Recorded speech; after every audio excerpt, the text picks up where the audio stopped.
Amigos, deixa eu falar uma coisa com vocês. Tem pessoas que é melhor a gente não ficar perto delas. Por exemplo, o homicida, aquele que se aluga para matar os outros.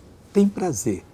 Por que nós vamos ter amizade com uma pessoa dessa? Podemos, lógico, evangelizá-lo, falar do amor de Deus, mas sentar na roda dos escarnecedores, no caminho dos pecadores, ficar ouvindo as histórias, como é que alguém morreu, vai nos fazer mal.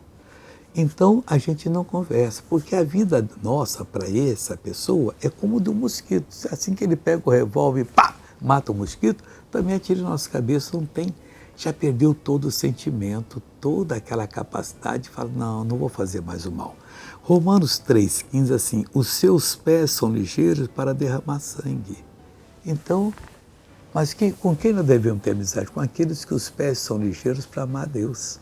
Estão sempre falando de Deus, são pessoas boas e que mesmo sendo de Deus não erram, porque tem uns que dizem que são de Deus aí e vivem no pecado. Misericórdia para eles. Veja essa pessoa abençoada. Você foi o que, amigo? No joelho esquerdo eu estava com uma veia inchada, faz mais de 3 anos. Agora ela sumiu. Oh, glória a Deus, que bonito! Agora eu quero orar com você, eu quero invocar o poder de Deus sobre a sua vida. Pai, estamos orando agora, determinando a bênção para essa pessoa.